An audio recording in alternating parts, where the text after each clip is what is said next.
thank you all for being here today, and thank you so much for being active in the field organization of ARRL, being a technical coordinator or technical specialist or an advisor. These are super important jobs. We have an increasingly complicated and technologically dependent world, and we're all part of what is a very exciting technical hobby. My name is Michelle Thompson, W5NYV. I'm a technical advisor for the Southwestern Division and a technical specialist for the San Diego section. And I don't think that our technical volunteer corps has a high enough profile among ARRL members as it should, and I'd like to do something about this. So this meeting is one step forward in people seeing what we do, and for us to be able to speak and meet and talk and work with each other a little bit more to get things done, not just for League members, but for all amateur radio operators in the United States. So tonight is a meet and greet, and we're going to kick things off with an opening and welcoming address from George Spada, W1GKS.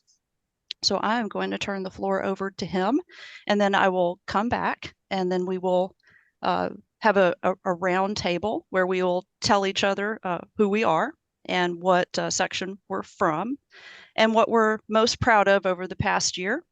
And then, time permitting, we'll move on to some other questions. Thank you so much, George, for being here, and you have the floor. My pleasure. Hi, everybody. How you doing? I'm George Spada, W1GKS. I'm the current manager of the ARRL lab. Many of you may know Ed Hare, who was there for about 37 years, just retired a couple of months ago, as well as Zach Lau, who was also there for about 37 years. So we're now the lab is just myself and Steve Anderson, W1EMI for the moment, who is running the RFI desk. So we're a little shorthanded at the moment, but we've got the feelers out. Hopefully we'll get a couple of people to join us again shortly. I don't really have anything, any big speech or anything planned. Just really wanted to just touch base with everybody and mainly to say thank you very much for all the hard work that you guys do. And I know the volunteering takes a lot of time and a lot of effort and everything. And again, there aren't as many of us at HQ that can do all the work that you guys do out there in all your respective areas and everything.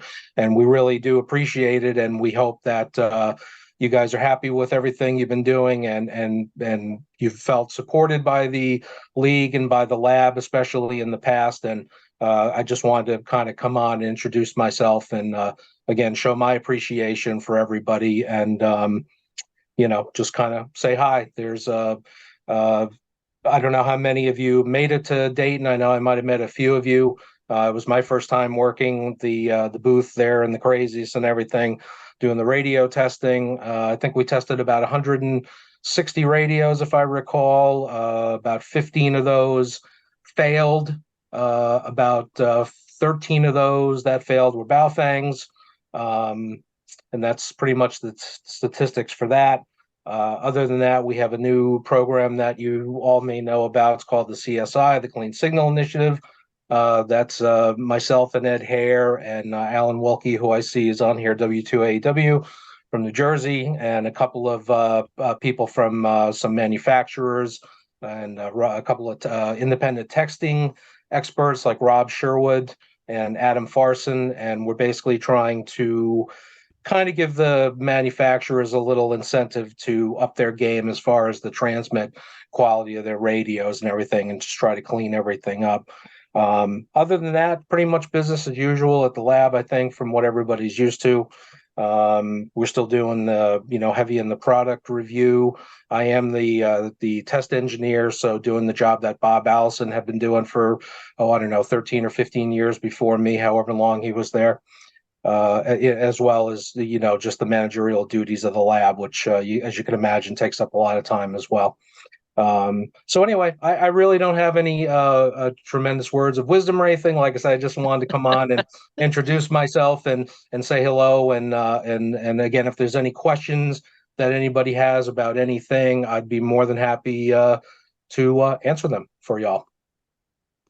Thank you so very much. What's the You're welcome. best way for someone to get in touch with you? You can email me. That's probably the easiest way. Just w1gks@arrl.org. You can also call me on the phone. All my information is online on the website and everything. But email is generally quickest. I try to spend a couple hours in the morning going through all those. And again, depending on what my schedule's like with the testing and everything, I'd be very surprised if I didn't get back with you within a day. Thank you so very much. You're welcome. All right, so I will go ahead and start. What I'm going to ask everyone to do is, if you would like to share who you are, where you're from, and what you're up to in terms of like what you're most proud of over the past year, then please raise your hand. And the hand raise is in the reactions. It's usually on the bottom menu tray, and then what we'll do is call you and give you the floor, and then move on to the next person. And so that will make it to where we won't miss anybody on our roundtable. So I'll start out. I have a quick note from Michael Rurdance, is N0FER. He represents Nebraska, and the biggest challenge he has faced is a lack of people with a strong technical background in his area. They've had some success. He called it limited but positive with mentoring groups. He's most proud of the statewide emergency repeater system and the performance that it's been able to give, and is very interested in hearing from us tonight. What other activities can he try in order to build up the technical core of volunteers in his section? Okay, so let's go ahead and start. I see Jeff, KC5TT.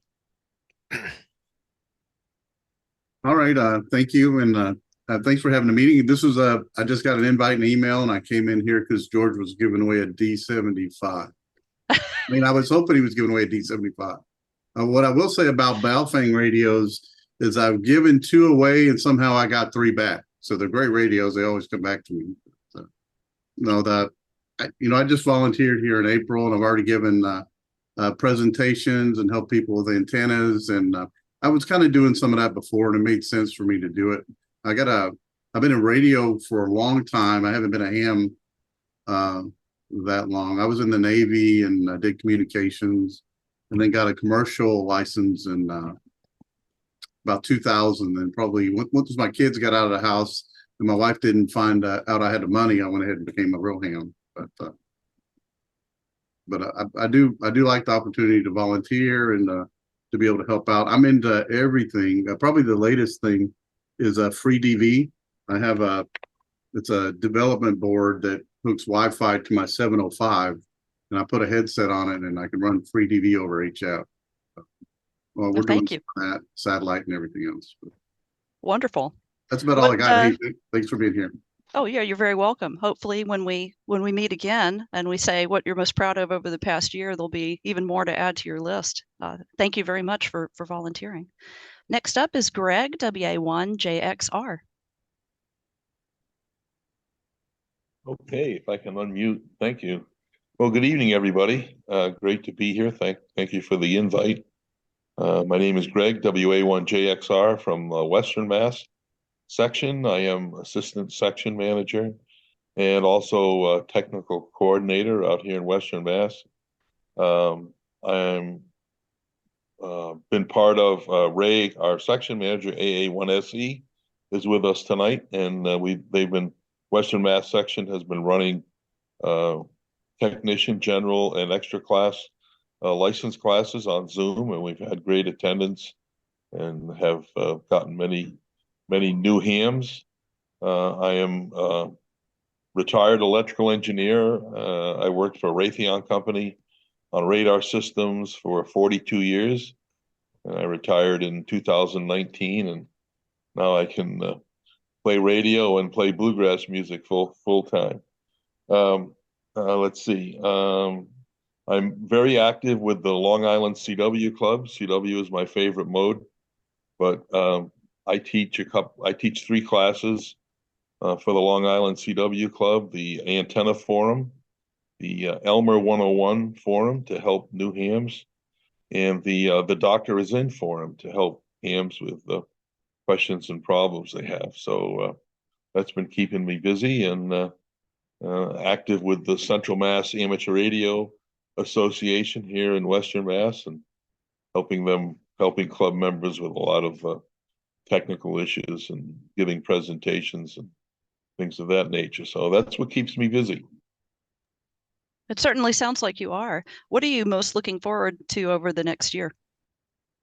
I think continuation of the license class things, I think is a great thing, especially we can do it now on Zoom and everything. It's a lot easier for people to attend, right from the comfort of their home. And we've had great turnout, and so getting more hams on the air is a good thing. Very good. Thank you. Next up is Tate, KA70. Good evening, and thank you again for this meeting. It's a good time. My background is kind of convoluted. I've come from a military background, flew air medevac for years, worked in a hospital as a med surg tech. Amateur radio brought me to Linux, which brought me to networking. I've spent most of the last 10, 15 years as an IT person working for a regional health center. And now that that place has been bought out by a large conglomerate, most of us that have been there for the last 20, 30 years or so are leaving in droves.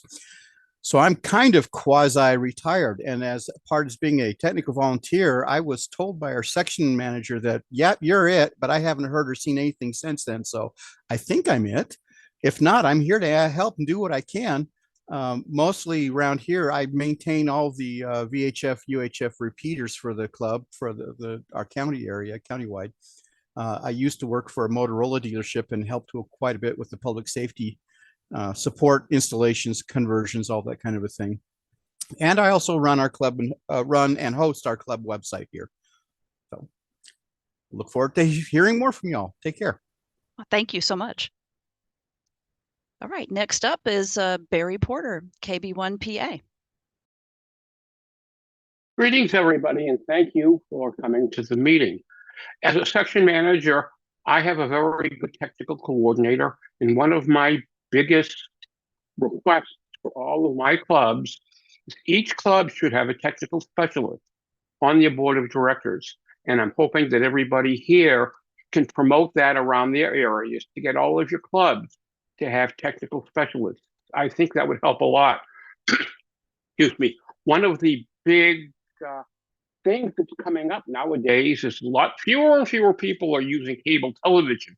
They're using over-the-air television, and they're using other things. And our power structure, our power grid is getting a little bit old, so we're getting a lot of radio frequency interference complaints from our local hams. So I'm trying to encourage each club to form an RFI committee. One of our local clubs has a very good RFI committee. Matter of fact, they're becoming the section-wide RFI committee. They're doing such a great job. They've actually made liaison with a couple of the local power companies who have been very impressed by what the hams can do with direction finding equipment to find bad grounds and bad transformers and stuff like that. And they're willing to work with us. And it's cut the response time for RFI issues for hams down to under 2 weeks, which is amazing because it was sometimes 2 years or more before then, because they're very technical people and they like to work with very technical people. So all of us here know that, there is a good way to find out, form a local RFI committee, develop forms for taking RFI complaints, do some direction finding equipment, put together some stuff like that, go out and do some direction finding practice, and make liaison with your local power companies. They hate to have RFI issues with their equipment as much as we hate finding. We dislike finding and having to find them, but it's a way of life. And especially with a lot of people now using over-the-air antennas and stuff, we're going to see more and more RFI complaints. So it's something that the technical specialist, it's right down your alley. And that's all that I have to say. Thank you. Well, thank you. That certainly sounds like a working model for how to move forward in a complex world with lots of demands on the spectrum. Thank you. Next up is Orv Beach, W6BI. Hi, folks. Golly, where do we start? 40 years ago, I was a tech specialist for the Santa Barbara section, pimping that brand new hot digital protocol packet radio. Spin forward 40 years, now I'm pimping that hot new digital protocol Arden mesh networking. And it's been digital all the way through those 40 years. Thing I'm most proud of, I gave an Arden presentation at Hamvention last weekend. It's near as I can tell, it was my 68th Arden presentation since about 2015. I figure I've mentored through those presentations about 2,000 people, 2,000 hams, and getting started in Arden for local ham radio networking. And on a daily basis with pretty much every social media you could think of, I mentor folks, work through problems, record bugs, stuff like that. So I think I can testify that I've helped advance the general knowledge of ham radio networking. And I'm pretty proud of that. That's all I have. Thank you so much. What have you found to be most effective in ramping people up in their initial encounter with digital communications? And I mean people that may not have a very technical background, but what have you found that works the best for that? Wow, that's a great question. The Zoom sessions are good to get them up to speed in a general manner. There are help forums in the Arden webpage. Like I said, I answer emails, phone calls, text messages, Slack, Discord, Telegram, Mattermost, you name it. I take questions and I mentor them through individually. Ham radio was the original social media, and I've just expanded my horizons. Thank you. That's extraordinarily helpful. Next up is Alan, W2AEW. Unmute myself here. Very good. Well, thank you very much for the invite. Again, Alan, W2AW, based in central New Jersey. A little background, originally licensed about 40 years ago. Also a degreed engineer, kind of similar to some of the other folks here. Spent the first 20 plus years of my career as a design engineer and application engineer, and the last 17 years as an RF application engineer for Tektronix. So I'm currently still employed for them, still on the road. Try to mix POTA and my road trips when I can. But I became the technical coordinator for the Northern New Jersey section about 4 or 5 years ago. And what I get most involved with is doing presentations, both with local clubs as well as clubs around the country and even around the world. I've given presentations in the UK, and actually for the RATPAC, I think I gave a presentation here about 2 years ago for on the Nano VNA. I host a little YouTube channel. I've got I don't know, almost 190,000 subscribers and a little over 24 million views on my videos that range everywhere from basic electronics to RF topics to amateur radio to test and measurement topics and things like that. So it kind of crosses across a little bit of a swath of electronics, from basic stuff to RF to radio. And like I said, it's always enjoyable to see that grow and to get comments from folks saying, hey, I really learned about XYZ from watching your video. Can you do something on this next topic? And that kind of always builds the list of future topics for me to work on. So that's where I am. Thank you very much. And I'd like to share a little bit about how useful your channel has been. You have a talk or a presentation on IQ modulation. I think it's number 144, roundabout that number. Yeah, that has been viewed, I don't know, 300,000 times or something like that.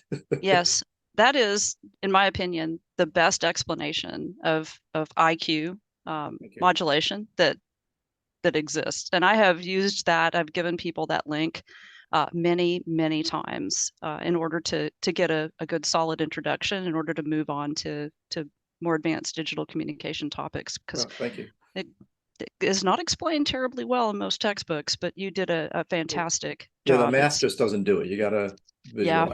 visualize. Yes. All right, next up is Bill, a WA0CBW. Well, thank you, Michelle. Thank you for the invitation. It's my first opportunity to meet many of you, so I'm kind of thrilled. I've been looking forward to this for the last couple of days, making sure that my Zoom would stick in there for me. I'm the technical coordinator for the state of Kansas. I've been the technical coordinator for the past 24 years and a technical specialist for about 25. So I've been around the Kansas City area all my life. Background, I worked for Motorola for about 40 years. I taught two-way radio servicing for 10 years to them at the Votech School under contract to train two-way radio technicians. I spent 20 years working for them as a project manager, installing some of the very first cellular telephone systems around the country. Then I retired and wasn't smart enough to stop doing that. So then I went to work for the local Motorola shop for another 11 years, managing the installation of special projects with the local shop here in Kansas City. Our shop has the distinction of having had the most electronic tech international, the ETA, if you're familiar with them, the Electronic Technicians Association. I am a master certified tech by them. Our shop at one time had 14 masters in our service department, and that was pretty unusual. Most of them don't have more than a couple. I'm the trustee of the local club, the Johnson County Radio Amateurs Club. I maintain all 5 of our repeaters. We have 2 UHF fusion repeaters in a room. We have 2 VHF repeaters that are mixed mode DMR. We have 1 220 repeater, which happens to be mine, which is the oldest 220 repeater here in the Kansas City area. It went on the air in 1976. So it isn't the same equipment at that now. It is newer equipment. Currently, you asked a question about what's going on and what are we doing. Our club this year has decided to be a little more proactive in helping new club members. We've kind of gone out of our way. We've established a VE team, so we have kind of a source of newbies coming in that, well, for lack of a better description, don't know a whole lot. So our programs, we have two club meetings a month. First meeting is kind of a basic business meeting, and then the second meeting of the month is a full-blown hands-on. We've built antennas. We had a number of people build to start off with 10-meter antennas, tested them there. In fact, the meeting coming out this Friday, we're doing the full-blown setup of a station, the radio, the SWR meters, tuners, dummy load, with a demonstration with people sitting down and being able to figure out how to do it, and kind of a question roundtable. So that's kind of what I do. I don't have much else for spare time, it sounds like, but yeah, I do enjoy it. I've been a ham radio operator for over 50 years. I'm a life member, and I really enjoy that really expensive magazine that I bought for about $125 50 years ago. That's all I have. Back to you, Michelle. Well, thank you so much. Would you say that your success with the club activities was because you decided to focus on practical radio experience, and is that because it sounds like that's kind of the direction that you went? Well, I think there were a couple of things. One was we had an influx of new ham radio operators, new technicians, and there were lots of questions about how to do this, what's that, and so we decided, well, although we have very good programs that cover a variety of subjects, we felt that maybe we should kind of concentrate on maybe going back, sort of like going back to the basics and starting over. And we have found that not only some of those new technicians didn't know some of the rules, regulations, and how things work. There might have been a few that had been around a while that weren't quite that familiar with them either. So it really has sparked our club this year, although we've not had a problem. We have over 150 members with typically around 50 to 60 members at a club meeting twice a month. So we're very, very fortunate that we can do that. But I think just going back and kind of going over the things that we haven't looked at for a while and helping the newbies, you'd be surprised how many of the seasoned hams kind of got excited about helping other people to do the things that they done a long time ago and are learning how to do it again. Very good. It sounds like a very successful model, and mentoring sounds like it is a big part of it. Thank you so much. All right, next up is Scott, KM6 RFB. Well, good evening. My name is Scott Reed. I am a senior emergency services coordinator for the state of California. I'm also backup to our tactical communications and amateur radio side of our agency, and been working with ORVA building an ARRL backbone for the state of California to be able to communicate with the hospitals in case of complete failure of the public safety radio system. And I am the ARRS liaison for our club to the county ARRS. And I'm also a safety specialist and a communication specialist for a federal medical team. That is quite a lot of different jobs, and thank you very much for stepping up and being such service. What would you most like to accomplish from an amateur technical perspective over the next year? Trying to get our agency on board to embrace amateur radio as a backbone of communication in the event of public safety radio system going down. In 2017, during our wildfires out here, we lost over 43 repeater sites on the public safety side, which really put a big damper in public safety communication. And with the move going to more IP radio over IP based systems, more reliant upon the internet on the public safety side, having a robust amateur radio system in the backbone is really going to benefit our agency to be able to communicate with hospitals and our cooperators that we work with out in the field, being the Salvation Army, the Red Cross, and various organizations within and outside of the state of California. Well, these are extremely important and technical demands and needs. Is there anything in particular that the league could do to help you in all of these things that you're trying to accomplish?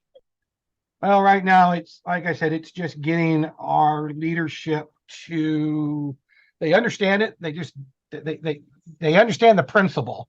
They just don't understand the concept and how it can help. And so it's myself and my coworker, who is our tactical communications operator, who is also an amateur radio operator.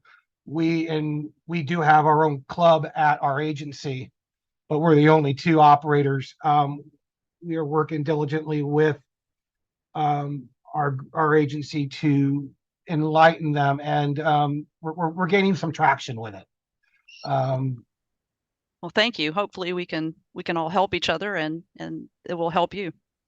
Well, like I said, I've been bending ORVA's ear on Ardent because really want to see that go into play. Very good. Thank you. Next up is David, AC7DS. Well, good morning. Thanks for the invite. It showed up as kind of a surprise.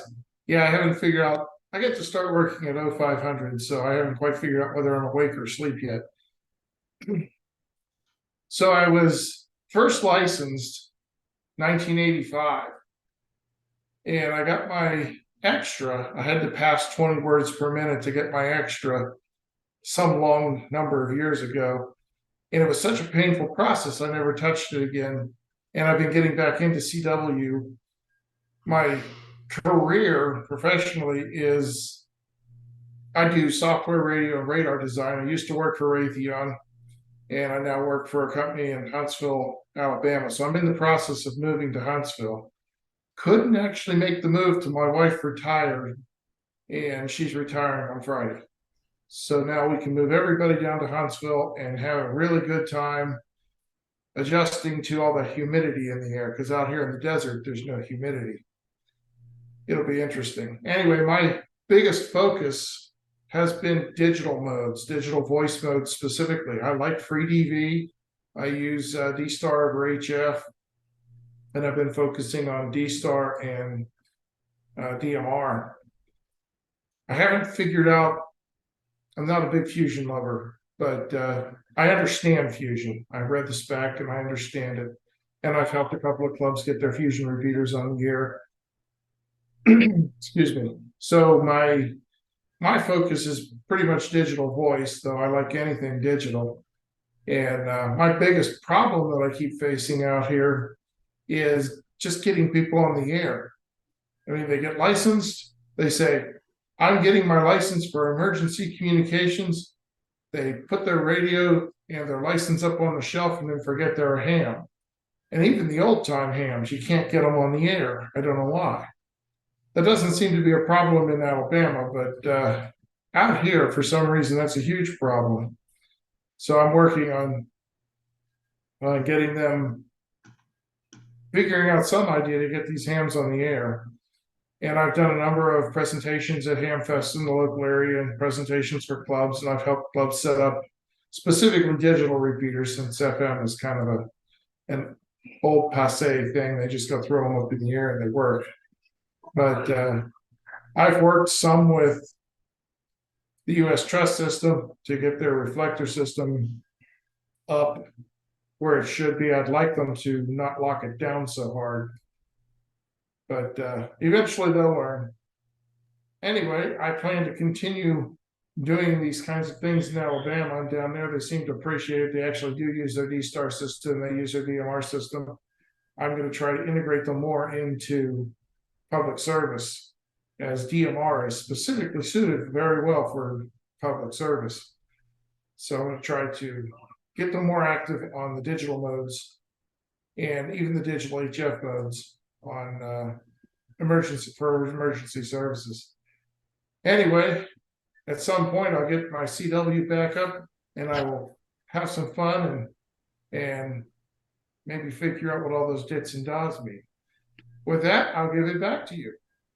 Well, thank you very much. Oh, you're very welcome, and thank you for your efforts to try to increase the sort of. I think what you're addressing is especially when it comes to emergency communications is being prepared and training, and the level of activity and regular training is very key. So thank you very much for the efforts. Look forward to hearing how different it is. It sounds like you anticipate it might be a different situation in different parts of the country, and very curious to hear how that turns out. Next up is Mitch, W1SJ. Good evening, everyone. Mitch here from Vermont. So if you're looking for the rare state, I'm usually the guy you work. Next week, it'll be my 54th anniversary in ham radio. Oh my God, I'm starting to feel old here talking about it. And I'm into many things. My first love is contesting, but then also not far behind is actually teaching. I teach classes, one-day classes for technicians, one-day classes for generals. I also do emergency and public service. So I have net controlled at the New York City, Boston, and this Sunday will be the Vermont City Marathon. So I see a lot of that. I'm active with Field Day, active with Parks on the Air with our club. And I also run our one convention here in Vermont. So I do a lot of different things. And of course, when you do a lot of different things, you run into technical issues. And that's a lot of what I do. I don't get a lot of requests from people saying, hey, I have this problem. Well, one thing, we just don't have a lot of hams here. You know, they say there's more cows in Vermont than hams. Well, there are more cows than hams in Vermont. There's almost as many cows as people. So I don't get people calling me up saying, "Hey, I got this noise," but interference is pretty prevalent. We had a really bad one on our repeater up on the mountain. We had a cell site that was killing us, and it mysteriously went away. Problem solved, and I didn't have to go up to the silly mountain to fix it. But it'll come back one day, I'm sure. Big problem is on HF. There's all sorts of noise sources. I've heard that my neighbor's I've seen evidence that he's going to put in a solar system, and I'm really frightened about that because those things are really bad news. So the problems are out there. The big thing is, as the last guy said, David, getting hams on the air. I've licensed 1,500 people over the years, and I'd say maybe less than 10% of them have actually bought a radio and get on the air. And of course, everyone says this is a problem. I try to get them involved in field day and public service and anything, and everyone's just too busy doing whatever people do. So all we can do is just go out there and play radio in various forms and whatever. I don't embrace the digital modes. I have a DMR radio. It sounds like garbage. I don't like it. I'm just not into it. The analog systems work pretty well, and I give a lot of talks on actually operating and putting a ham station on the air, low tech types of things, because I think when you start talking technical, you scare a lot of people away. So you're going to probably ask me what do I want the league to do for us, and I can't think of really much right now. In our division, New England division, we are forming RFI teams and getting involved in that. They're doing stuff that I did 30 years ago, fighting with the power companies over noise. And the way I fixed my power line interference is I moved to a newer neighborhood that had newer power lines, so we didn't have a problem there. So that's it, and back to you, Michelle. Thank you so much.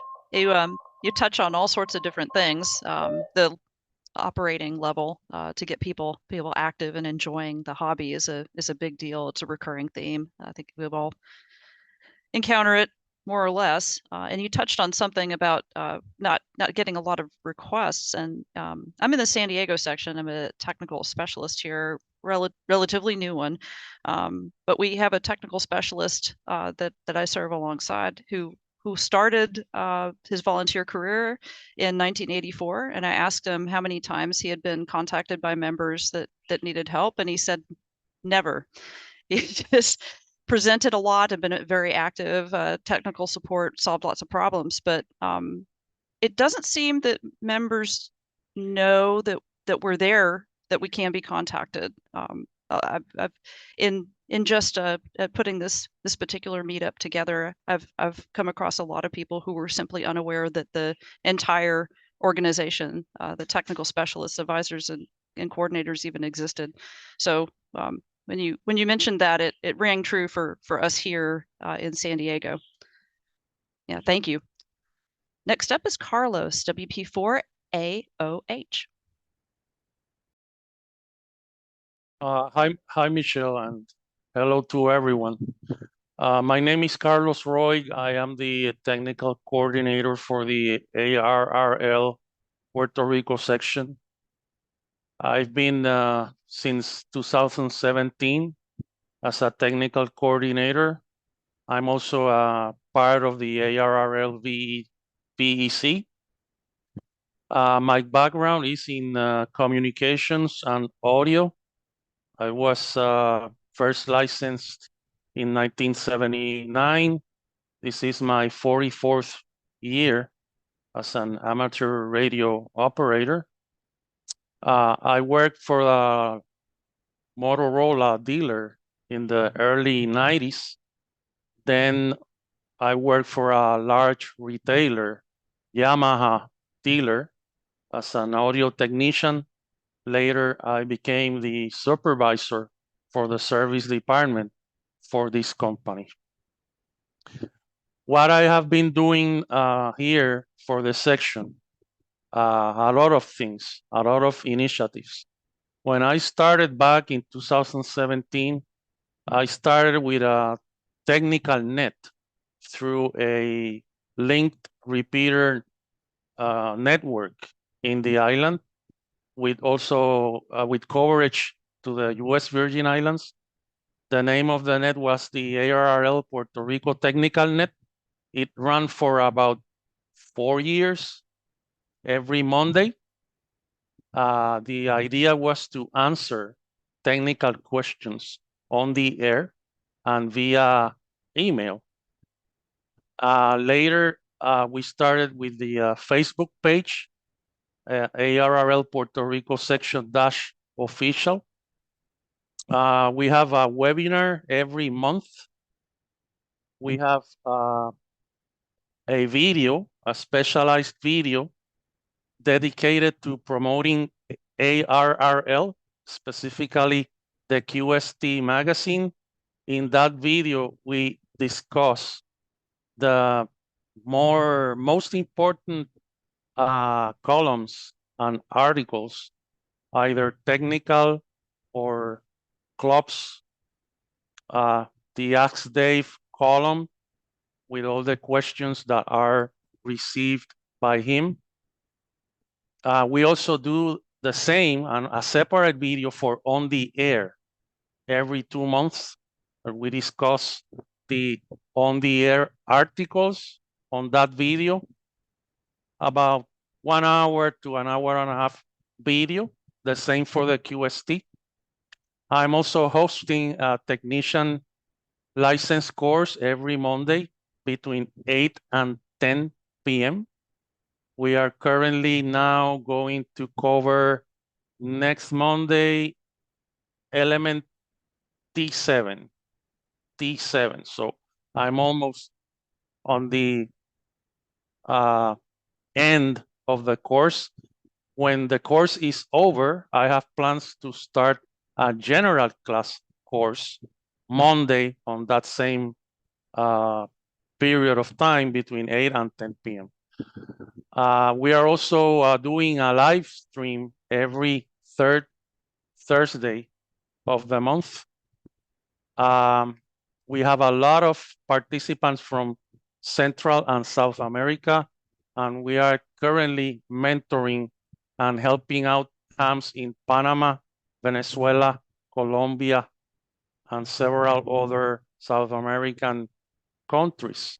So we have been very busy here with all these initiatives we are currently having. And that's about the story down here, Michelle. Wow. Thank you so much. I'm curious. The videos that you're producing, we know that is a tremendous amount of work. Are the recordings available for anyone to watch, or are they strictly live events?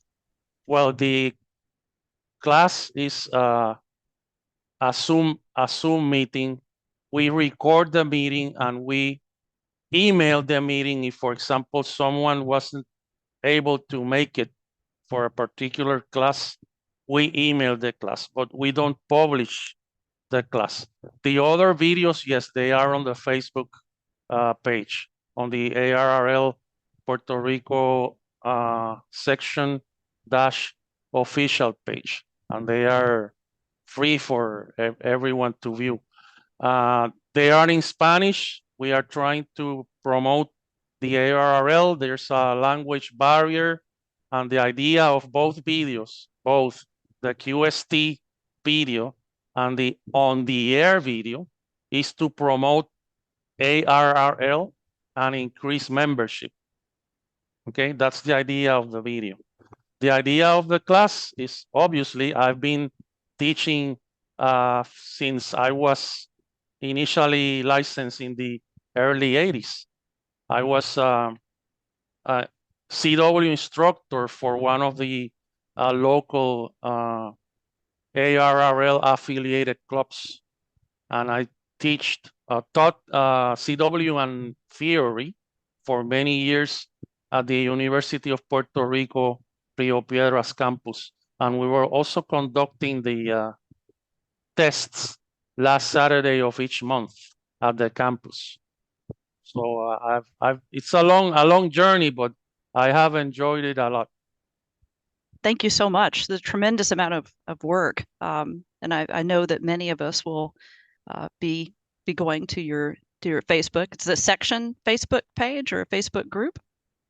Facebook page. Facebook page, yes. Yes. Thank you so much. Next up is Tom, AE0GQ.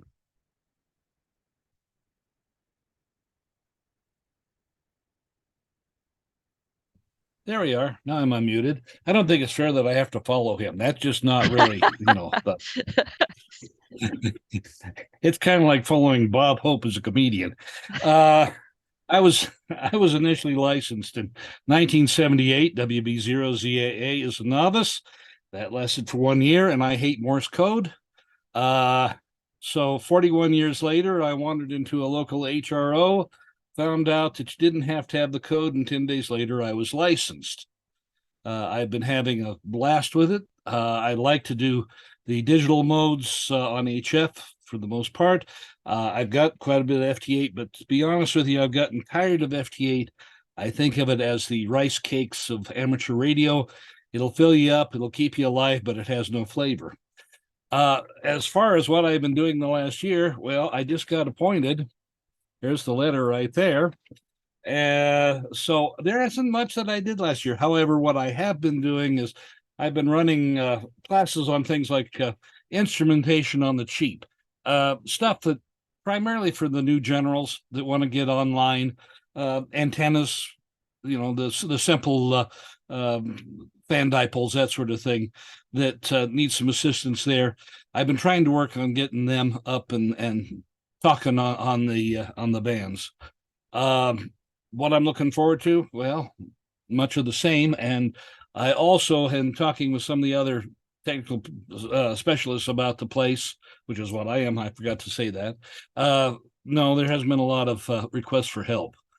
But if you get to be proactive, I think you can beat that off. And that is my story, and I'm sticking with it. Thank you very much. Well, thank you so much. Congratulations on your new appointment. And we definitely appreciate you stepping up and serving. Next up is Peter, K5. I think it's an LB. Can you can hear me? Yes, sir. Okay.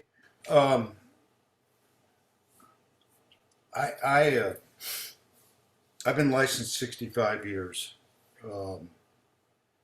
Had more fun in amateur radio than anybody's entitled to.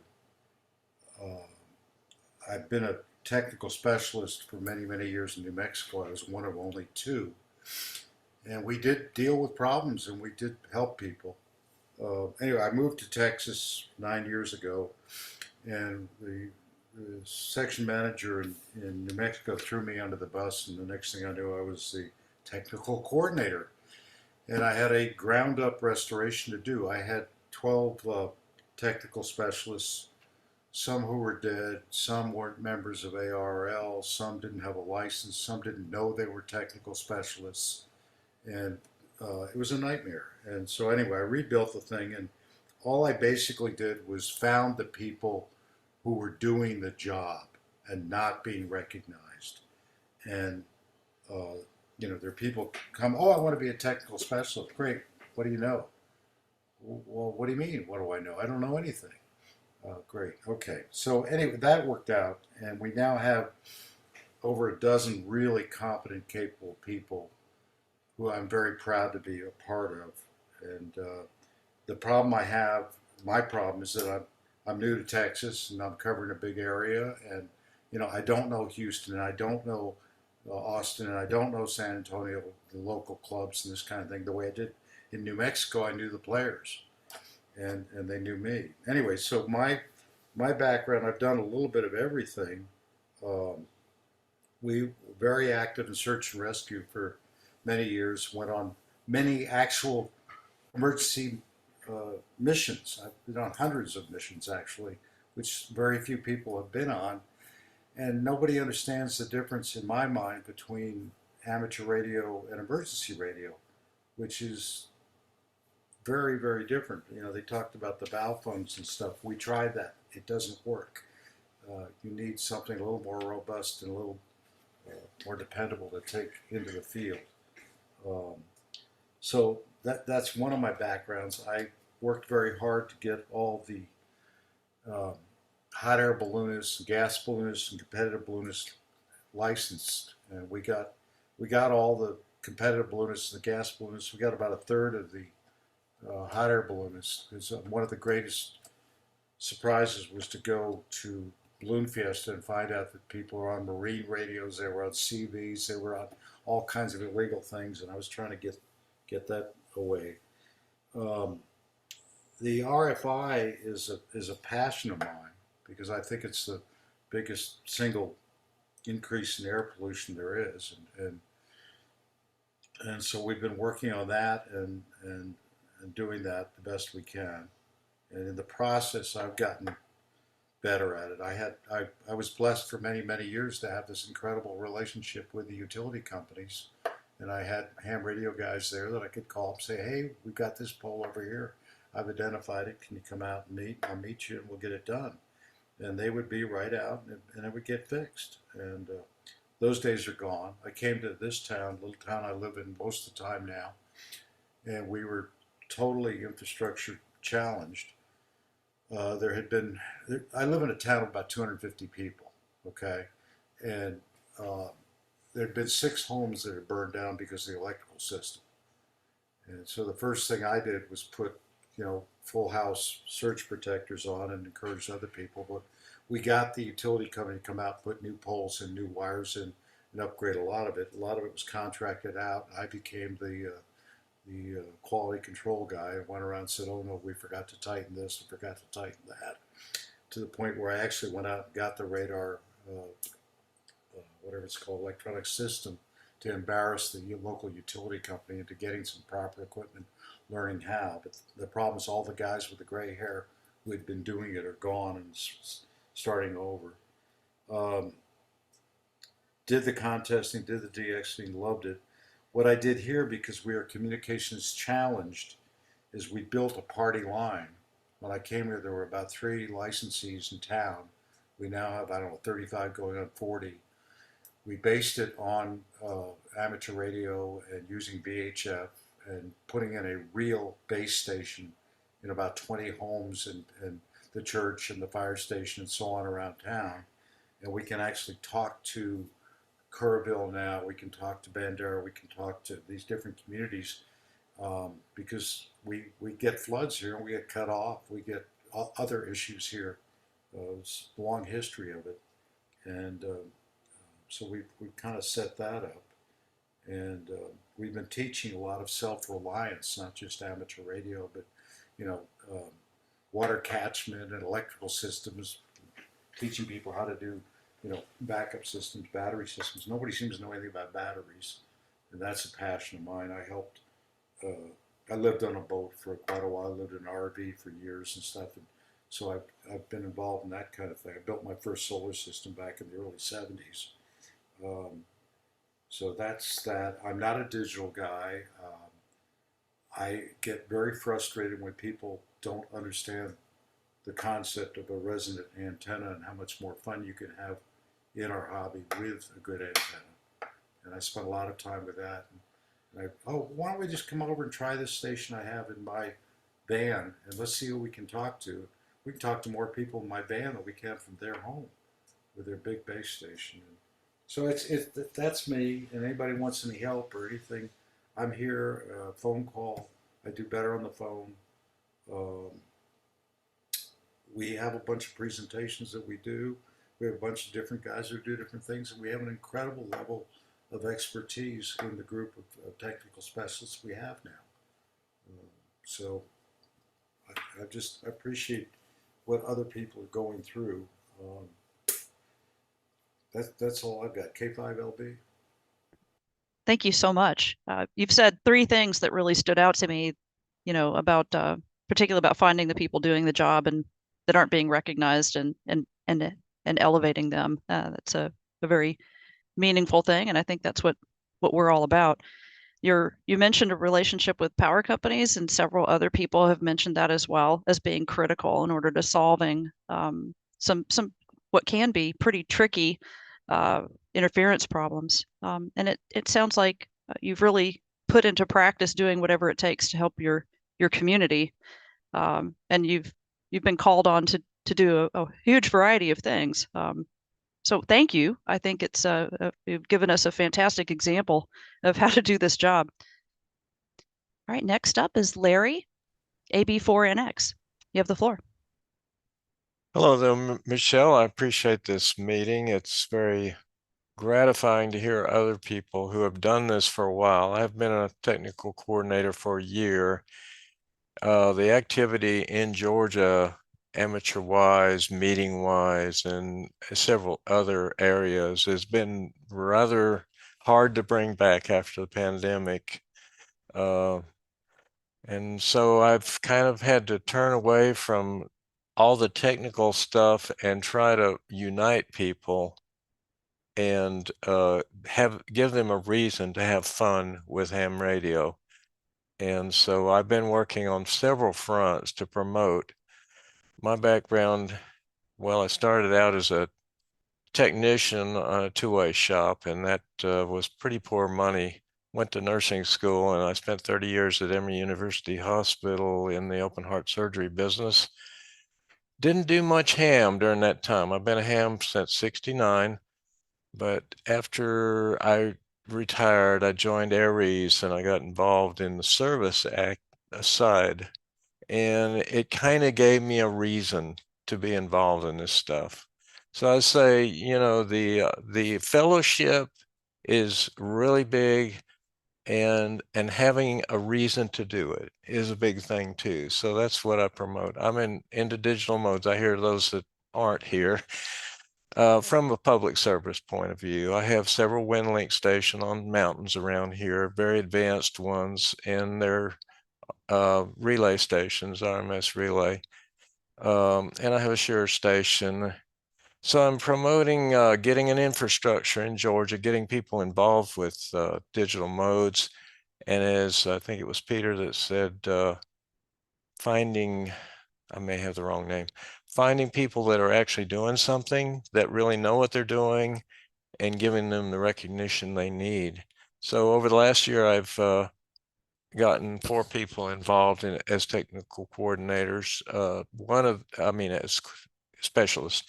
One of them was my partner in teaching WinLink. We developed a WinLink proficiency program where we had graded lessons that brought people up to speed, and basically taught them all the elements of how to use the forms and how to work with the RF part of the system. And so that's kind of what I've had. And I've also worked with Arden. I've recently gotten into that. I built a PBX, and I'm providing service to North Georgia. And I have to give credit to Dave Burry down in South Georgia, who is the one that taught me most of what I know. But it's a great learning experience. It's a great thing to share and share the passion. And I'm convinced that the sales part of this job is just as important as the technical part of it, because we're trying to bring people together around this fun technical hobby. And there's a lot to like, and you don't have to be involved in all of it, but I'm here to find somebody that can help you do what you like to do and do it with somebody else and catch a fire. So I hope that works. I'm hoping to get some grant money started. We're trying to get a 501c3 started here and get some grant money to build some more infrastructure in Georgia. I'm involved in something called the Death Race, which is aptly named. It's 77 miles through the mountains of Georgia, about 16,000 feet of elevation and loss. And we use WinLink to keep track of all the runners. And we have a spreadsheet, and it's kind of like a cloud-based system, only through WinLink. And I've taught a lot of, I'm also a CommT and a CommL and Oxy. I'm involved with that stuff too. So I've taught people a lot of deployment basics and how to take stuff out into the woods, make it work, have a successful experience, work with your served agencies, and it's been a real joy. So that's all I have. I just wanted to share that with you. Thank you so much. Well, we're now at the close of our first round of introductions and speaking with each other. At the end of our scheduled hour, I'm curious if you could let me know if you would like to do this again, possibly quarterly, and continue the conversation. So give me a thumbs up or an indication that you'd like it, and I will work with RATPAC and schedule this for a Wednesday night within a couple of months. Oh, thank you. Yeah, this was absolutely wonderful to meet everybody, and I'm hoping that we'll be able to help each other and learn about all the amazing things going on in the technical field service. All right, so we'll close the meeting here. We'll actually turn off the recording. Everyone's welcome to stay as long as you like to speak and share stories and ask each other questions. And I'll be here to help out or to pitch in. And also thank you again. This is a fantastic. Special thanks to George Spata for being here and letting us know about the clear signal initiative or clean signal initiative. Clean signal, yeah. Yeah, thank you so much. We're hoping at RATPAC to have a presentation specifically about that, so to help spread the word. So we're looking forward to that. Michelle, what is your background? I don't think you shared that with us professionally. Oh, yes, I'm an engineer. Probably a big shock. No, not at all. Yeah. I have a engineering degree from the University of Arkansas at Little Rock, and then I got a master's in information theory from USC when I moved out to California for work.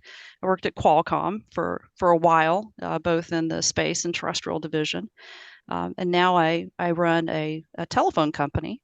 It's a small independent phone company in northeastern Mississippi, so rural phone issues and regulatory challenges and serving rural communities is something that I do for my day job. My other job is I've founded and currently run a nonprofit.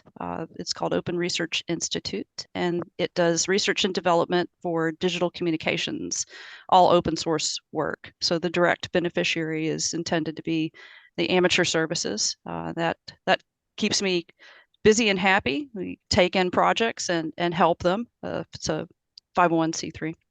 And so that's what I'm up to. I've been a technical advisor. My main role for technical advising is to help review articles for QEX, and I thoroughly enjoy it. I have a background in technical writing a little bit, so it's a wonderful place to contribute some time. And I'm a recent technical specialist in San Diego. We don't have a technical coordinator in San Diego, so we're looking for one. My goal is to find one and to support them, and so that we can sort of build the sorts of programs and activity that we've heard throughout this evening. That's my what I'm looking forward to over the next year. Thank you, Michelle. Yeah, sure. Anybody from the audience have any questions for anybody that spoke tonight? Please share them in chat or go ahead and speak up. Michelle, on a technical coordinator, if you want to give me a phone call, I may have some ideas for how to throw somebody else under the bus. Thank you. Sometimes a bus is involved. That's indeed. Okay, Carolyn has her hand up. Yeah, I just wanted to, I didn't know such a position existed, and I'm just a regular old techie. I'm not a technic. I'm not a regular old techie. I'm just a plain old ham person, and I'm still in learning mode. But for somebody who is not really technically inclined, what would we use you for? Well, okay. Most of the time, we get used for things like interference, people having RFI problems. That's a biggie. We try to teach. That's one of our next things is the education side. And we all have our interests and our specialties, and that's one of the wonderful things about amateur radio is, you know, there's so many different hats you can wear. Yeah, and most people try to go out and be all things to all people, and if you just pick one or two things, I mean, we got into this APRS back in the day, and found out we could cut the amount of time. This is before Google Earth and things, that we had a response sending a search and rescue team out. We cut the amount of time in half by using that system. We could make watching a gas balloon grow across the country a little more interesting than watching grass grow or concrete harden by doing the system. So you focus on one thing that interests you, and you get really good at it, whether it's just being on 20 meters or being on 2 meters. And you go from there and you start exploring what you can do in one thing. It's amazing how much fun it is and how much it grows. Well, one of the things I like to do is just teach people that instead of trying to save money, if you do it right the first time and have a system that works in whatever your interest is, it's a whole lot more fun as a hobby. And that's one of the gentlemen was talking about how we were hammered the last couple of years. It's real important to get off of Zoom and get back into one, talking to people on the radio, and two, you know, having an eyeball QSO, getting to meet people eye to eye. And so those are some thoughts. I don't know if that helps or not. Wearing a hat as a this or that is really not that big a deal. It's wearing a hat, I'm having fun is the issue. Well, I'm having fun with WinLink. WinLink is great. I mean, if you can become a semi-expert in WinLink, my gosh, that's wonderful. Well, I just set up a gateway, an RM gateway. I've been attending Dave's classes. Dave Goldenberg, the Wave Talkers, they've been doing very good classes on WinLink, and so I'm really into WinLink and trying to promote that with my local club as well. The WinLink is an incredibly valuable tool. It's been around for a long time and will be here for a while, I think. Go ahead. Dan in California, you wanted to take the floor for a moment? You got your hand up? Yeah, I just want to share an observation. A few people mentioned WinLink, and I don't know, sometime in the last 3 or 4 years, became very obvious to me that the one consistent service that will probably be the closest integration of the amateur radio service with emergency response organizations, those portions of the authorities having jurisdiction, is WinLink. And that's because it's at this stage of internet, internet everything, WinLink is a little bit different than most email clients. And part 97 WinLink is definitely the part of the iceberg you see above the waves. There's a bunch going on under the water and under the covers that kind of ensures there'll be messages getting through when absolutely nothing else works. Amateur radio operators are going to be on the air before any reconstituted primary or alternate communication systems. And within that, there's going to be some who are in a very rigid formatted way, actually doing an HF based mesh network. And it fits like a hand in a glove with Arden. So I can't give Arden enough credit on I started out my life as a honest working man in the federal government, and then the Peter Principle hammered me, and I became a bureaucrat. So, looking at how organizations work and don't work, was a much appreciated skill when applied to, various significant systems. And I really enjoyed listening to everybody talk this evening. There are themes that come out that I seem to be really appropriate. I don't know how many months you could keep this up once a month, but it sure be interesting to find out. So that's my opinion, and it's always humble. The question about what can we do for maybe a less technical ham. The one thing that we can help with is helping provide content for club programs. That's one of the things that we can really help with. So, if you're in a tight spot and your club really needs a presentation, then reaching out to any of us is a decent bet.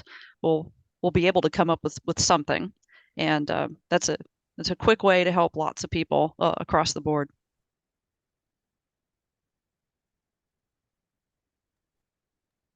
Barry, are you there? One of the Oops, I said I think the best way to do that is to set a good example.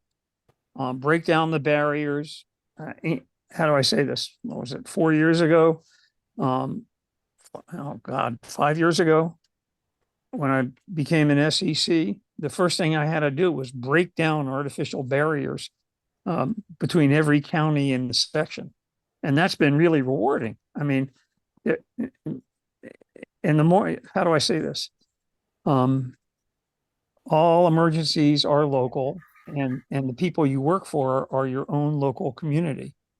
And recognizing that and trying to help build everybody else up so they can do what you do that works seems to be the function of coordinating. And, somebody comes to me and says, I'm a specialist, I'm going to be falling asleep in the fifth sentence. Somebody comes to me and says, hey, what about this? I'm going to be listening very closely. So now I'm going to turn off my mic. Then Michelle, do you only work in San Diego, or you cover all of California, or all Southern California? What? Oh, that's a really good question. So as a technical advisor, I'm serving the division, but it's not really a very geographically limited job in the sense that I'm reviewing articles for QAX and helping out, with reviews of other writings. So that's more abstract. It's not really a division, even though that's my home and my appointment. And it's not a strictly geographical sort of job, at least not for me so far. But on the other hand, the technical specialist is my job is in San Diego section, so it is very geographic, and the expectations are to help people that live in San Diego section enjoy the technical side of the hobby, and the specifics in our appointment include things like make sure you are available to make presentations, answer calls for help that we expect to come in from members, which may or may not, depending on where you are and the level of knowledge that that your people in your section may not know that we exist. And then we've heard tonight that some other sections, there's a very active dialogue back and forth between the membership and the technical volunteers. So one is not necessarily geographic, one of the volunteer jobs that I have, and one is, and the technical coordinator would also be very section related and work directly with the section manager and the other folks to get things done. One of the specific things that we're supposed to do is to sort of encourage people and help them to write content for any sort of technical journal like QEX, but to produce written work about all the wonderful things going on in our hobby. We have a truly special ability here. Not only are we're given a license that lets us control one of the four fundamental forces of the universe, the electromagnetic spectrum, for essentially nothing. But we also have we don't have to do this as a commercial sort of sense. So we have a lot more freedom with design and experimentation. We can go investigate things that if we were doing this technical work for pay, we may not ever really get a chance to go look at. And from what you heard tonight, a lot of people have technical backgrounds in commercial, big iron companies doing radio work. And the neat thing about our hobby is that we actually can investigate some of the things that are just not really looked at by commercial engineering and commercial radio. So encouraging people to kind of like dig in and document, contribute, submit articles, that's supposed to be part of the job. What I've run into the most often is that people discount their ability to write. I can't write, I'm not good enough. And it really, with a little bit of encouragement, people are writing excellent articles and write-ups and what like QEX talks about, short takes, hints and kinks, all the way up to very lengthy articles. So I think that's been one of the things that surprised me the most, just how people will discount their own triumphs and victories and be hesitant to go ahead and submit their work. And it's always wonderful to get somebody up to the point where they're published. That's been, I think, one of my favorite things to do as a volunteer. I think, Jeff, I think you have your hand raised. Go ahead. Okay, yeah, thank you. Well, that's part of, I've always loved the technical side. What didn't attract me to WinLink is my inbox at work, right? So I don't want to do email and hobby. It's like peanut butter and chocolate. But here's probably the best thing, Carolyn, are really the people. The people I've met, they're so talented and caring in the clubs and doing things together. I will say a lot of my hand buddies are a lot older, but the shared experience and the fun we have together is as good a times as I've had with anybody. Well, I went camping with a couple of guys and, we did POTA, and I go camping usually with family and kids and stuff like that, but we all got along and had a good time. But really the people's a big draw, and it doesn't have to be, you don't have to be super technical. You can get involved and do what you can. I know some people do the messaging, and the messaging is not something I'm really fond of. I'm glad it's there. It's very useful. It's a utility. But there's people that enjoy just doing that, and it's just whatever you want to do in the hobby. It's very broad, but it's a great place, and I appreciate the opportunity to speak. Thank you. Yeah, I think Tom, you have your hand raised. Go ahead. Apparently, you have to write really big to have you see that. I'm afraid. You squint at me. Sorry. Yeah. I need a larger font, as a lot of us do. Hey, I'm 68. I need a really big font. As a matter of fact, I just retired from 20 years at Comcast, where I had absolutely nothing to do with RF, so don't blame me for that.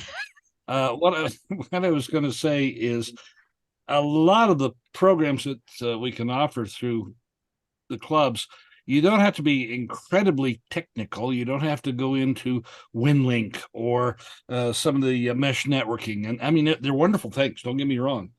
But I have found there have been a lot of, say, new generals that now know just enough to pass their exam, mostly by memorizing answers, and they really don't know how it operates. So I hate to say it, but remedial electronics classes from my experience, it turned out to be very helpful and well received. And that doesn't have to be a club meeting as such. It can just be a quick get together. And we all have that kind of understanding that we can sit there and explain why the heck Ohm's law really does exist. So that's all I was really going to contribute. Yeah, I think that's a very important point, that these sorts of interactions and technical support mutual aid for learning electronics doesn't have to be formal. Doesn't have, you don't have to make people sign up for a class. It can be a get together and a Saturday breakfast or Friday pizza. All that stuff works real well. Go ahead, Dan. Yeah, I just wanted to, a caveat about how we convey technical information is we need a continuum of current and correct documentation for everything we're trying to train people with. And a lot of this stuff changes so fast that the documentation becomes burdensome and gets left behind as features are added right and left. And we lose more people, I think, than we can actually build up because we're assuming that everybody understands the basics. And Lord Almighty, I forget 98% of the basics every time I open my eyes because I slept for 4 hours the night before. So I understand that. And without massive resources in terms of stored documents and access to new and current information that, because of my nature and career, I've sort of always been doing, I wouldn't know who I was talking to right now or what any of you would be talking about. So I think we need that in terms of passing it on and paying it forward. We need to be real careful about that. Yeah, So, you're exactly right. It's whoever mentioned it, thank you for bringing that up. That and it's not remedial. A lot of people test well, and even more people these days memorize answers well. So they get out there, and then if they get interested, it's time for the training and mentoring to begin. And there are a couple people this evening who spoke up who are superlative mentors, and they are more valuable than ice cream trucks coming down the road. They just need to be cherished and fed and supported, because people who can, not only stay current, but also bring other people up to currency are invaluable in any field of endeavor or undertaking. And the amateur radio code kind of endows us with that responsibility. So I just thought I'd say it out loud so I could hear myself say it. Yeah, I think very well said. The continuum of current and correct documentation is it's an endless battle. Especially in Linux and in lots of open source stuff. And it's you're exactly right there. I suffered through thousands of hours and more thousands of pages of CFRs to figure out what the parameters were that we could legally do things with in any field of endeavor. And so figuring out what's going on with amateur radio is actually kind of a pleasant diversion. You've sparked a question in my mind that I have for the people that are here tonight, and I really enjoy QEX and I contribute time to making it as successful as possible. However, I have an article that's coming out in July, August issue. It's been a year. It took a year from when it was approved to when it will be in print. And this is an active sort of ongoing project that has changed in the year that it took to get it into this journal. So I'm curious, is there any other way that might have that we can get technical information published in the amateur community that might be faster than roughly a year? And I know that sometimes articles get published a little quicker, sometimes it takes longer.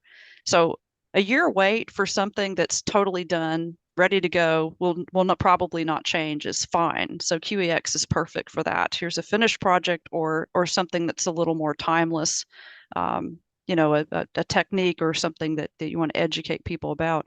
But for active ongoing work that might be changing, that people are actively contributing to, it sometimes isn't the best venue for that in amateur community. And I can give a specific example. There was a fantastic article about GNU Radio in a single sideband transmitter design in GNU Radio, which is a free and open source DSP SDR framework. However, the article used a version of GNU Radio and a GUI framework that was totally deprecated. You couldn't get it anymore. You would have to go to great lengths to reproduce this on your computer. And there's two reasons for that. When the article was written, the university professor that wrote it for QEX picked kind of an old stable version, and then it took about a year to get it into QEX. And what happened after that is that since no one could duplicate this awesome, software-defined radio result, there was a lot of disappointment and crankiness on the GNU Radio lists because it just came out. Why can't I do this? Why can't I find it? So for things that are developing quickly, and we all know that lots of tech develops pretty quickly, writing an article about like a software-defined radio project or a new protocol for QEX may not be as fresh as you would like it when it hits people's mailboxes. So is there any other place in ARRL where this work, the sort of the lower latency, quicker in development, here, join our project, here's our results, not just an ad, but like, here's a solid result. Here, what the next step is this, come join us. Is there any place in the league where that work could be published, or any place that you all are publishing that work in your sections? As assistive intelligence gets endowed in GitHub and other similar forums, you don't publish anything. You just give pointers or URLs to look up whatever the current status is of any kind of documentation. I think that's one way where neural networks and assistive intelligence can be put to use almost immediately.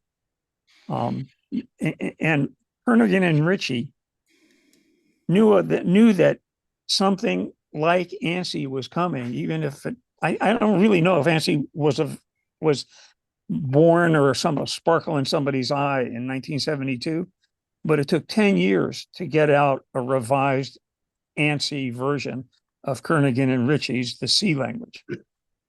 And the transition was from unsafe, because memory is going to kill you in runtime, to, okay, be careful, because memory is going to kill you in runtime if you don't take responsibility for all of it. And it took 10 years to say that. Yeah, I see there's comments about the holy triad, you have Slack/Discord, so you have a chat, you have a mailing list, and you have GitHub or a repository of some sort like GitLab. And that's the three-legged stool that we all sit on. And I heavily use these. We heavily use them at Open Research Institute. Almost all of our projects use them. The reason why I'm asking about publishing in particular is because there still is value to having something published and recognized in some sort of journal of record. Now we've had luck going to IEEE, but for an open source amateur radio project, we're competing against much larger, much more well-funded projects, and it's much more academic focused. So really the best place for technical projects like the ones we have and the ones that are all out there all over the place, the best is you look at the league and say, okay, where can we publish? So if the main answer is to publish in QEX, then the latency is a little bit long. There may need to be something else to recognize the work that's going on. So there's no shortage of open source work out there on GitHub. There's no shortage of groups.io or mailman mailing lists or Discords or Slacks or what have you. But getting the word out about your project has been hugely challenging, and there's just so much good work going on.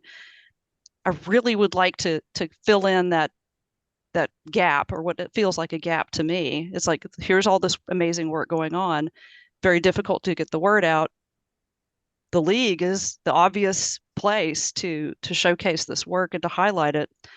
And the length of time that it takes to get an article published in QST or QEX is a big challenge. It's an impediment.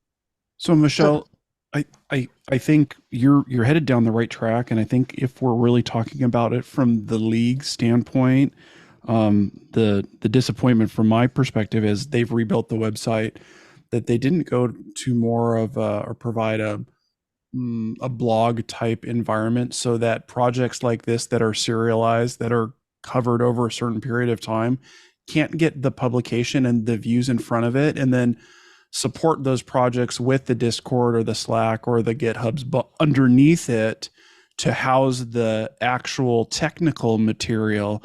But having the ARRL, the league's site, have that blog post, that section where, hey, here's Michelle's project, here's Jeff's project, here's David's project, here are those serial projects that are going on, to give you the turnaround time. So if I'm following your project and I think it's awesome, I don't have to wait a year.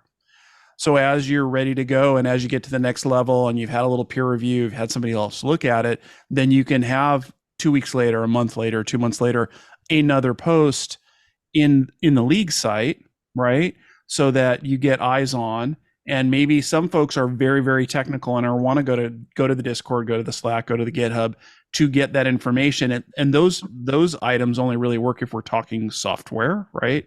If it's hardware, yeah, sure, you can put your plans up there and that might or might not make sense.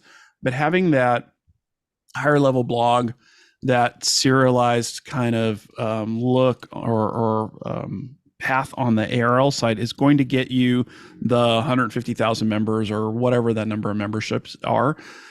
And it doesn't have to just be one blog. It can be a whole bunch of blogs. That's the path. That's the new world order. I mean, as I see it coming, I still want my paper magazines because I like the look and feel. I don't like to read the magazine in that digital type of format. But for some project like that, you're talking about makes more sense. Look at like the Make magazine model. You know, it was magazine, and they stopped publishing for a number of years, and everything went online. Now they're back to publishing, but they're still driving a lot of the project type content in their online space because they know they can only print 150 pages a month, and they won't get every project in. Yeah, I think you hit something very, very particular about the value of publishing, and you said peer review. You know, because most good open source projects, most teams, even many individuals will actually try to get good, honest peer review or design reviews for their project. But when you have to publish, it's a completely independent, or it's supposed to be completely independent, and cross your fingers that it's a diverse set of people that can often bring a review to you, bringing up things that you really haven't thought about, and that makes your work much better very quickly.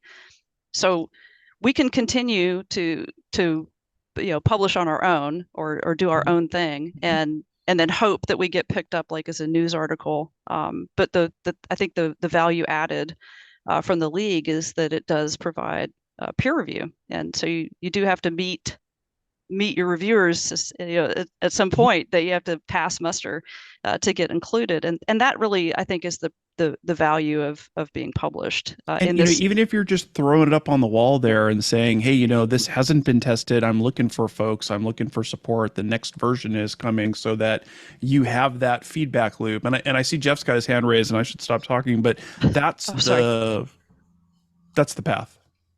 Thank you. Mm-hmm. Okay, go ahead, Jeff. Okay, sorry, I don't want to get in trouble saying this, but it's really a broader strategy. In the beginning, is you got to get the whispers, you got to get people excited, the right people involved. And I'm going to say Twitter, I'm going to say Facebook. If you're going to get published fast, it might be on Slashdot or some other open source media. Ideally, you want to get published because you want to be the holy grail, but that's not, like I said, it takes a while, and you're going to have some margin of success and a certain number of people involved for it to really be relevant. Even the ham, going out and talking to other hams and groups and club meetings, and even on through Zoom into club meetings, you can get stuff going.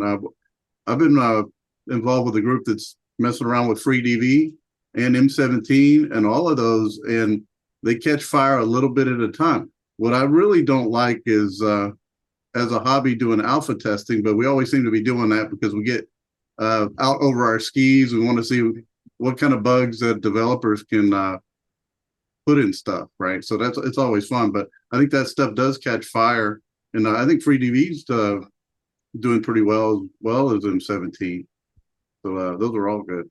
But yeah, I mean, I think it's just a broader strategy, and it's got to go fast. But we all want to see it in QEX. I want to see it in all the magazines.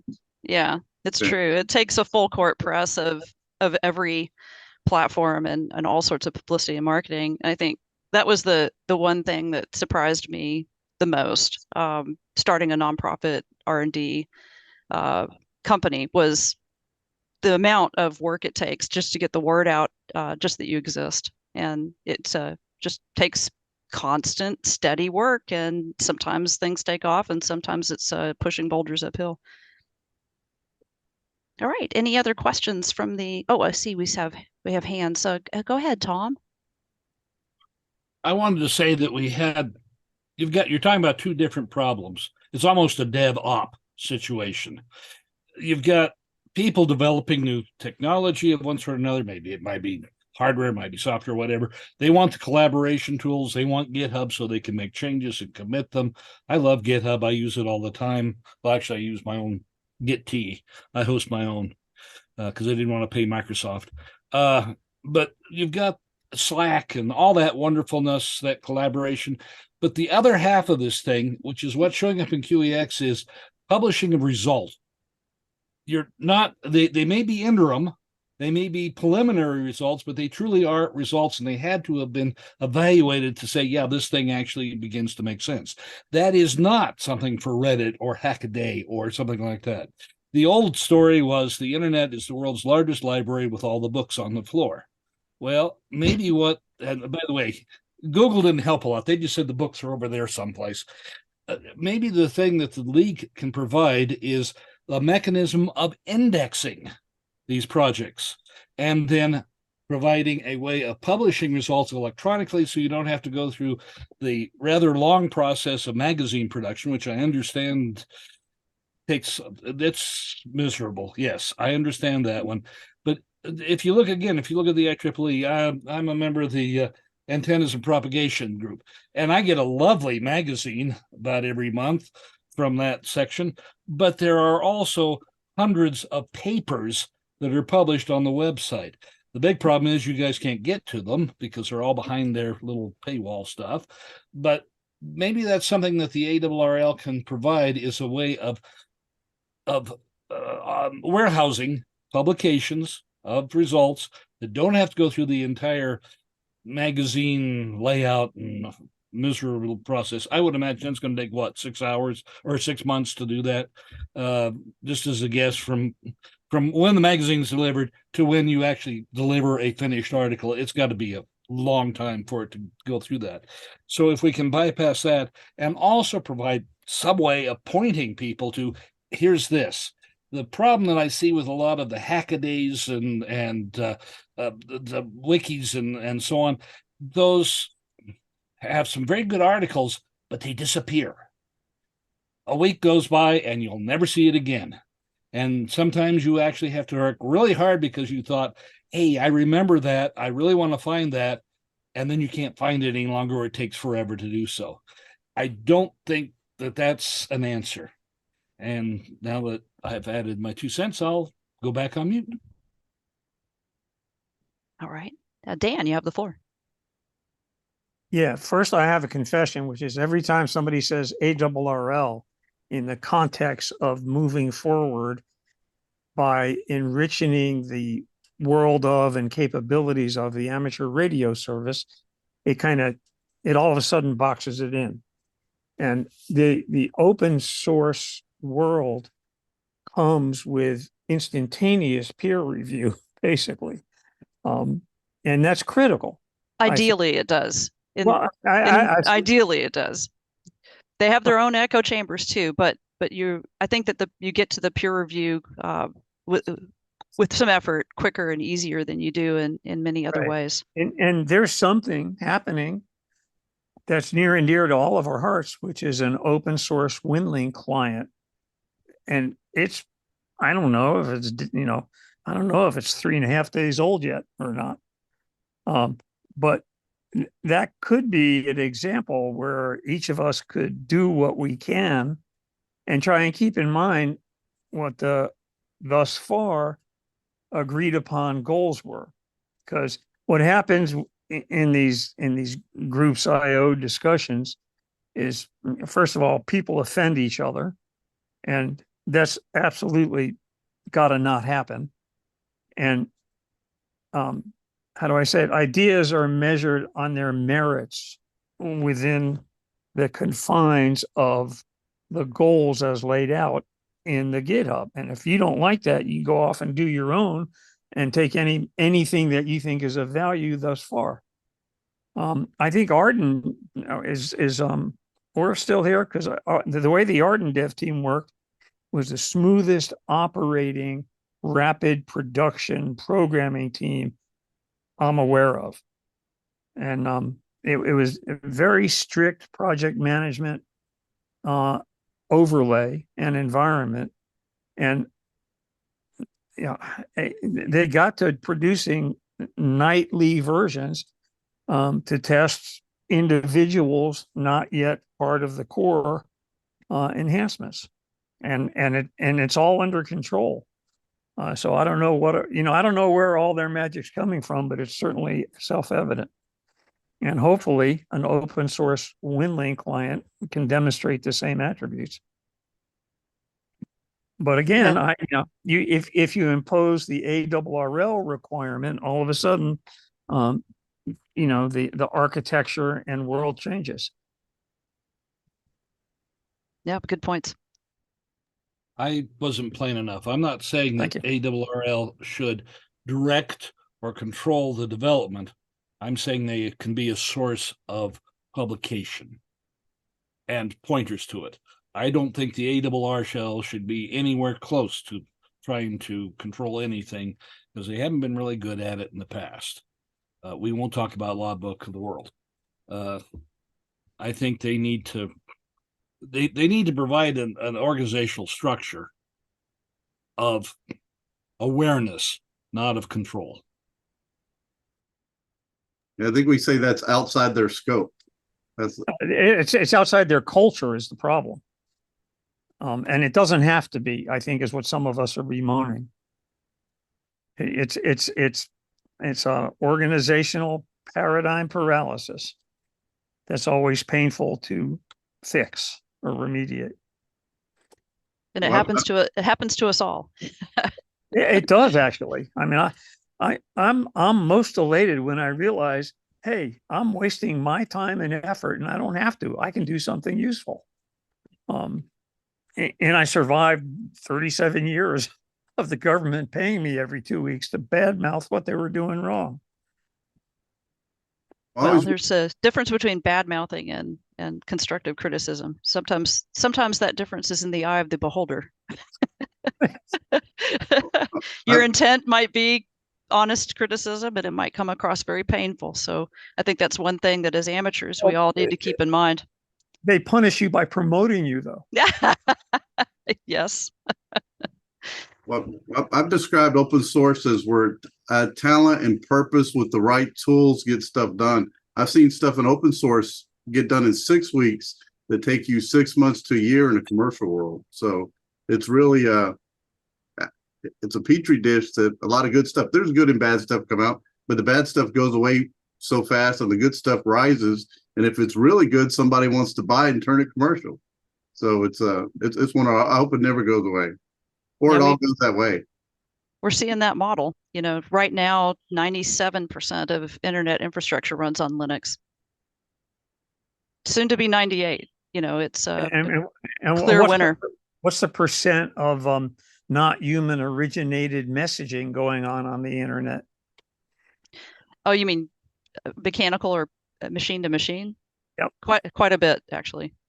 It was 90-something% the last time I saw, how do I say it? Vetted statistics. Yeah. And before they were keeping track of that, there were Dalmat bots doing everything way back in the old day. So I mean, it's a way of the world. But I've been asking Chad, GPT where my keys are for 3 weeks. Real intelligence, my wife, she knows where they're at. Very good. Well, Dan,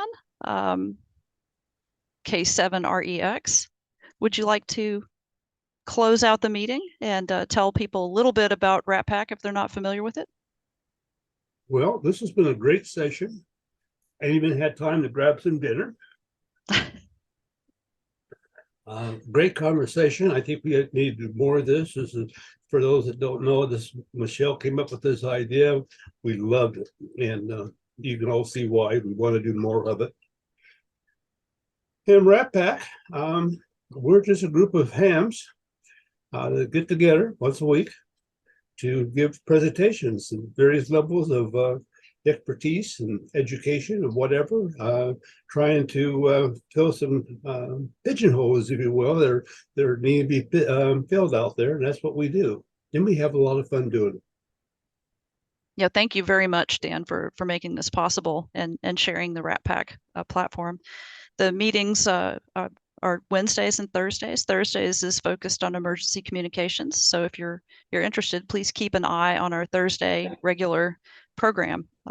And yeah, very much appreciate the opportunity. So I'll reach out to everybody via email, and we will be providing a recording, posting it. So you'll get to see it, and the folks that weren't able to make it can catch up, and then we'll talk about doing this again in the future. Okay, are there any questions or suggestions out there? Yeah, we need to get the call signs in alphabetical order in Zoom. Hey, Dan, stop asking if there are any questions while I'm still on a Zoom meeting, okay? Yeah, well. Very good. All right, I'd thank like you, everybody. I'd like to just quickly say, to make an offer that I've been taking notes as everybody's been talking, and really enjoyed everybody giving their opinions and all the information, everything. If you guys have projects and things that would like to have them be known, and I'm not talking specifically about the publication issue we were just talking about, but send them through your division. You can send them to me. We certainly have enough things going on with their weekly newsletter now online. There's a couple of podcasts and stuff they do every week. So I don't see why, if there's some really interesting things going on with everybody, that we can't get the word out to everyone somehow. So again, just send it along. Send it to me. I'll send it to who I think should get it, and we can try and get the word out more. So thank you. That's a tremendous amount of help, and I hope that you get a ton of great stuff. George, you want to put your head in the guillotine? It is already every day, so he's fully committed. He's the lab manager. Yeah. Tell ARRL to have peer review of the MOUs they're signing and relying on, because that process is particularly aggravating, and the way they bandy it about is particularly offensive. I brought that up 10 years ago when I was on the board, because the one with the Red Cross that they were so highly touted had a couple of phrases backwards that basically meant ARRL will not disrupt ARRL activities, and Red Cross will not disrupt Red Cross activities.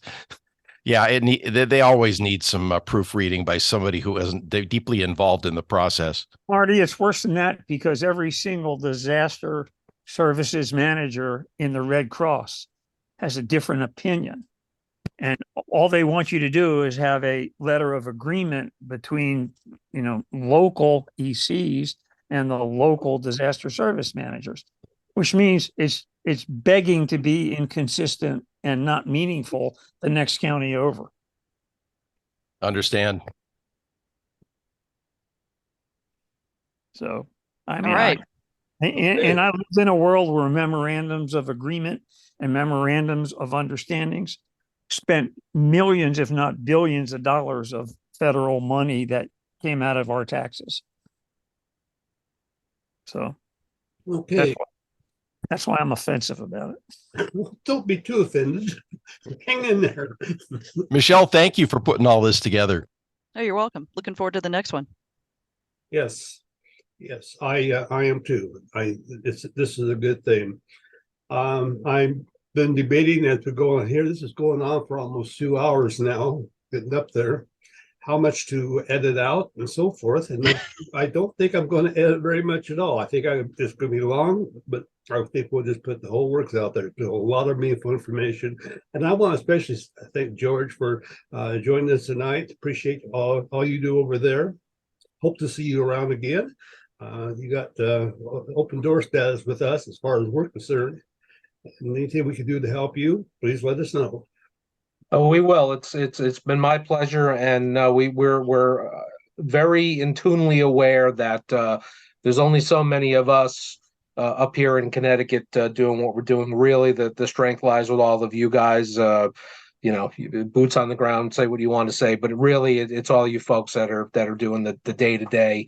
There's only so much we can do at HQ, so we really depend on you guys and appreciate all your time and hard work.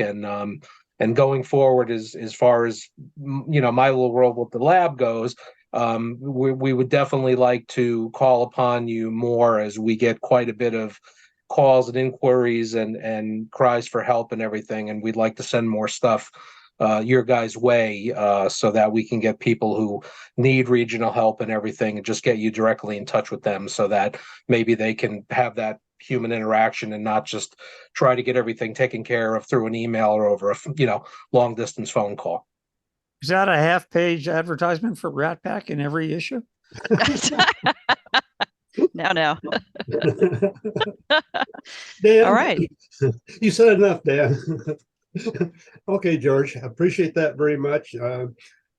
We're certainly out there to a lot of us. I'm a section manager. There's people on here that either were in leadership positions or still are with the ARRL. We also represent the non-ARRL community out there, and hopefully we can help with some words out there that helps everybody. Okay, with that, I want to say, fill out your dues survey.